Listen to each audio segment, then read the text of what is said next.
And there were Genesis 26, and there was a scarcity of food in the land besides the first scarcity of food, which was in the days of Abraham. And Yitzhak went to Amalek, sovereign of the Philistines, in Gerar. And Yahweh appeared to him and said, Do not go down to Mitzrayim. Live in the land which I command you.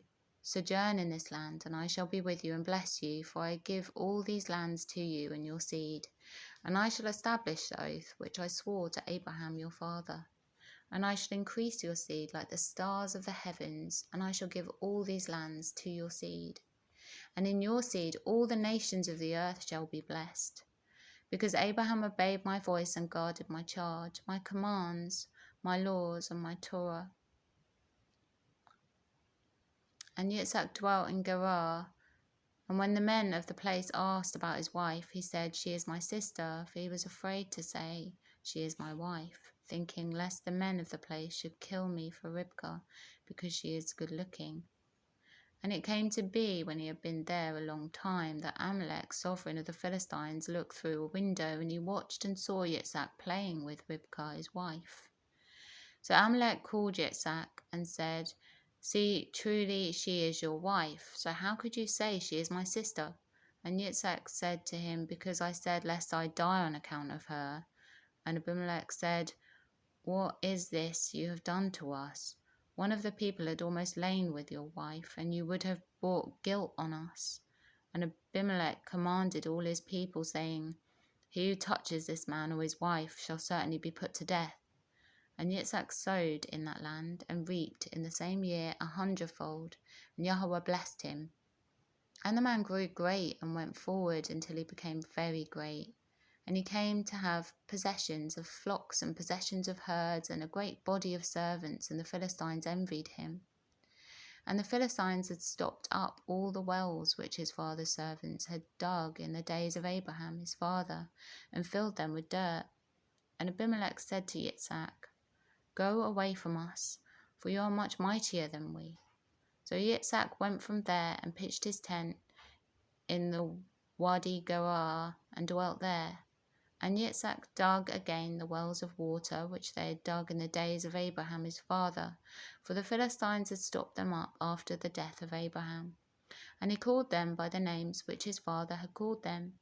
But when Yitzhak's servants dug in the wadi and found a well of running water there, the herdsmen of Gerar strove with Yitzhak's herdsmen, saying, The water is ours.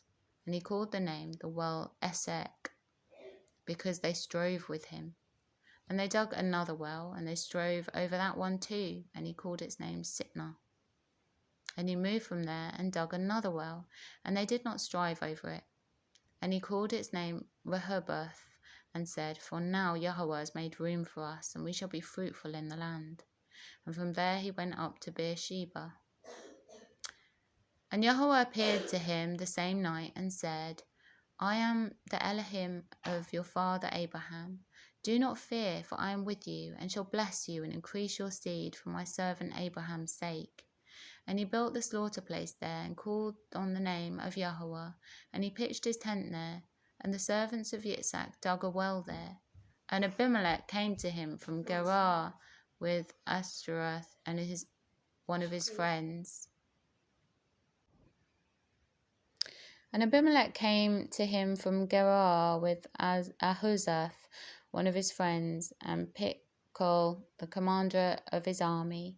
And Yitzhak said to them, Why have you come to me, seeing you have hated me and have sent me away from you?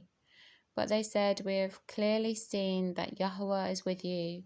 And we said, Please, let there be an oath between us, between you and us, and let us make a covenant with you, that you do no evil to us, as we have not touched you, and as we have done only good toward you, and have sent you away in peace.